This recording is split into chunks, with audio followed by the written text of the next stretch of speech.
Well, hello everyone. Thank you very much for inviting me to speak with you today. I'm very excited to be here with this group. I always find you energizing and exciting. I think the work you're doing is so fantastic. Again, my name is Crystal Boyd. I'm the Pollinator Programs Manager for the National Fish and Wildlife Foundation. I see a lot of familiar faces in the room, but also some new ones. So here's our agenda for today. I'd like to talk a little bit about what is NFWF, a NFWF 101, for the folks who are just learning about us. We'll also talk about our Monarch Butterfly and Pollinators Conservation Fund. That's a national grant program focused on pollinators that I coordinate. And kind of the subset there is that there are a couple new directions that are exciting, and so that's where the new pieces will start to come in for folks who are familiar with NFWF already. And then you'll see there are 3 bullet points about other programs at NFWF: our Conservation Partners Program, the Longleaf Stewardship Fund, and the Pecos Watershed Conservation Initiative. Those are not focused on pollinators, but they're great examples of what NFWF does that might encourage or inspire you in new ways. So I wanted to share about our other programs so we could maybe pull some of those things that are already working into a pollinator conversation. So the National Fish and Wildlife Foundation is kind of a unique organization. We were chartered by Congress in 1984, but we are a private nonprofit. So we're a standalone nonprofit, but we're very related to the federal government. We receive funds from federal agencies, and our charge is to match those with dollars from private corporations. So we have a lot of corporate partners. And those dollars get matched together and redistributed as grants for on-the-ground conservation. You can see this is our slide where we try to impress you with how great we are, but it is some amazing numbers. This part on the bottom here says that we've done over 16,000 grants to over 4,000 organizations for a total of almost $5 billion of on-the-ground conservation impact. That is an incredible amount of work that's being funneled through this organization. We are the largest conservation grant-making organization in North America. And we take it very seriously. We have over 60 programs, so we're doing a lot of different things. But one of our strengths is that we can measure things. We have some great metrics that we can show how your dollars are being used and how we're having an impact on the things that are important to us. So the whole idea, there's a lot of words here, but the idea is those private-public partnerships focused on important conservation issues. All right. Oops. So these slides have a lot of logos, and I don't want to overwhelm you with logos, but I thought it would be kind of interesting if I could have people raise their hands if they've ever worked for one of these federal agencies or they're currently working with a federal agency on pollinators. Can I see how many people are partnering or working for these agencies? I think it's a lot. So one thing that NFWF offers is that we bring these federal partners to the table, and you have access to them if you're working with us. We really have these 3 distinct groups that are helping us to make conservation happen. The federal agencies are one, but our corporate partners are another. So this is a full list of our corporate partners. You might see your organization or one you work with represented up here. And it's really an interesting way to get the business sector involved with the public sector, the public-private partnership. And then the last piece that sometimes gets overlooked is our foundation partners.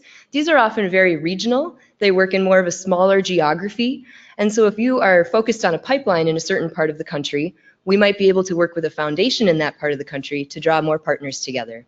So these slides are just to show the 3 different kinds of partners we often have and how they can come together focused on one grant program around a topic like pollinators. All right. So that's the end of the NFWF 101. But if you have more questions about how we work, I'd love to chat with you because it is a little bit of a unique organization. So now we'll launch into the Pollinator Fund. This is the Monarch Butterfly and Pollinators Conservation Fund. And the whole idea is to protect, conserve, and increase habitat for monarch butterflies and other at-risk pollinators. The map up here is a good depiction of the projects that we funded through this program.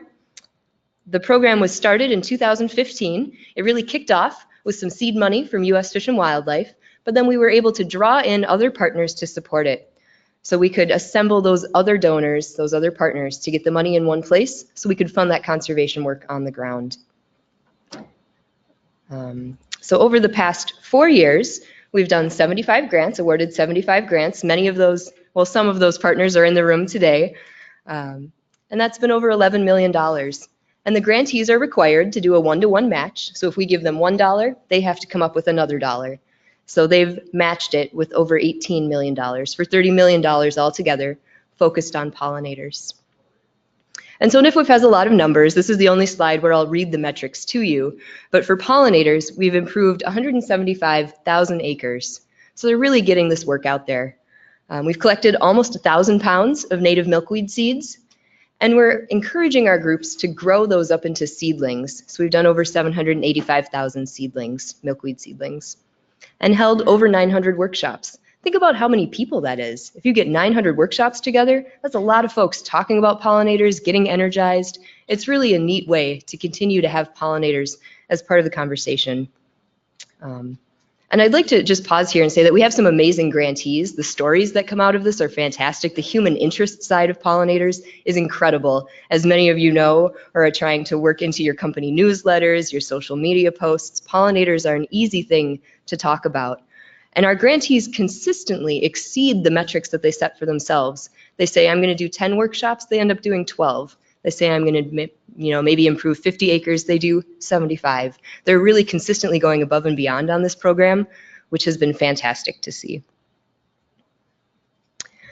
And the grantees really categorize their work into two strategies. So on the left, we have one that's very focused on the habitat piece. So the milkweed and nectar plantings, improving habitat management, doing seed collection workshops, teaching people how to collect seeds and really get out there and do it, and then to raise up those seedlings so that they can be planted the following year. But the next strategy is one I really love, and I think that this group fits into very well. It's called outreach and coordination. So that sounds maybe a little grassroots, small, like I'm going to go to the state fair and do a little booth and talk to people. And we do fund some of that. But this category really is much bigger. We're thinking on a regional scale or an industry-wide scale. How can you pull together the RightofWay collaborative? How could you do MAFWA, the Midwest Association of Fish and Wildlife Agencies, to pull together states to talk about pollinators? This year, we just announced a grant funding WAFWA, the Western Association of Fish and Wildlife Agencies, so they can all come together on pollinators as one issue. So we're really thinking pretty broadly when we come to outreach and coordination. And then those other things as well, best management practices, developing those and sharing those, having a network so people can communicate their ideas. We don't have to reinvent the wheel or make the same fact sheet 10 times. We can kind of cross-pollinate our ideas. And those have been very successful projects for us. So this is kind of the new part. So even folks who knew about our NFWF Monarch program, this is kind of a little new. In 2018, we expanded our grant program. Now it's not just monarch butterflies. We've expanded to other at-risk pollinators as well. So projects that include those typically fare, the committee viewed those very well this year. So we funded a lot of projects that included the rusty-patched bumblebee, ones that were looking ahead towards the yellow-banded bumblebee, or other pollinators that have been struggling and might not have gotten the same attention as the monarch, but at that regional, local level, those are still important topics. So kind of broadening the program, not just monarchs, but thinking bigger. That's one change. And the second is that we're thinking about how to incorporate the right-of-way industry as part of this fund. We're interested in seeking input on a new concept. We're thinking about, could we do a subset of the pollinator fund only about rights-of-way? Is there enough interest there to sustain a section of the program just about rights-of-way habitat or coordination? It would focus really on habitat at a conservation landscape level, so pretty big, but then we could work with companies or partners individually to see how it would work with their business operations. And the strategies would be very similar to the grants we've been receiving already, so it'd still be habitat improvement, plant source development, coordinating on a big scale, that coordination and capacity, and landowner technical assistance. That's a big one, and that'll come up in a minute as well. But I do have a handout. If you're interested and would like to know more or explore a partnership concept, please see me, and I'd love to give you a handout and chat a little more. So those are kind of the new updates for the fund. And this is where I would typically end, right? That's it. That's the end of the pollinator stuff. But let's take a look a little bit beyond this to see what other programs have been doing. So we're going to move into grassland birds a little bit.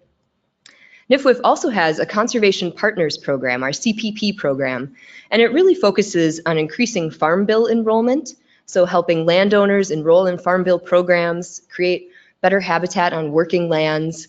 A good example is bobwhite quail. We've done a lot working on habitat improvements for that species. And here are the metrics. So over 240 grants. A lot of numbers and then a map about where all those projects are taking place. But the key here is that this program is really reaching directly out to landowners and working with them. How can we work with you to support conservation and achieve goals that are important to you as well? Through this program, we do funnel a little bit of money into another program, so it comes through here, but then gets channeled a new direction into our Longleaf Stewardship Fund. This one has been around since 2012, and you can see it's a little more focused, right? Instead of that whole national scale, now we're just down in the southeast. And this one is focusing on working forests, so how can we support conservation in that landscape? And what's kind of neat here is you can see that we're working with landowners. We've got kind of a nice species to work with, something that people can focus on, both the longleaf and the red-cockaded woodpeckers.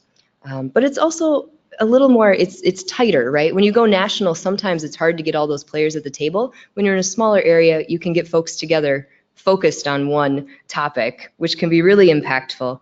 And we've done that in a third and my final program to mention to you as well. This one is called the Pecos Watershed Conservation Initiative. It's brand new, just started this year, and it's been very, very successful. I'm going to skip ahead a slide so you can see what we're looking at here.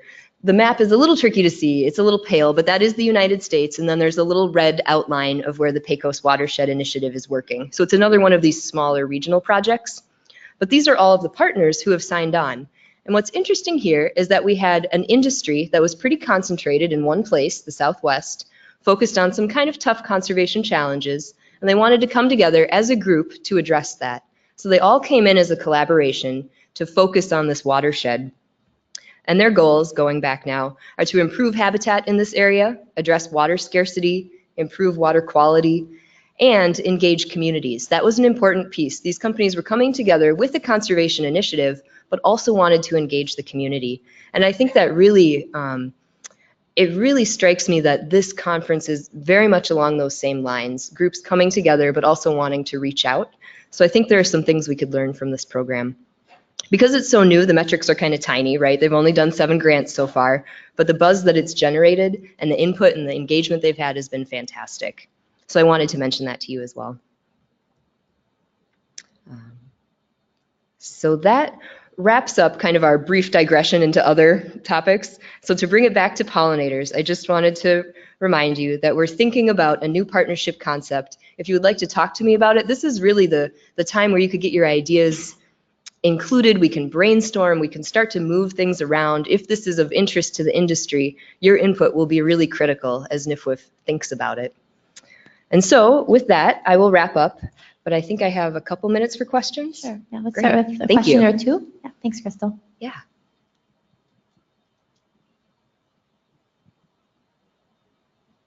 Yeah, Tim. Oh, sorry. You guys call on him.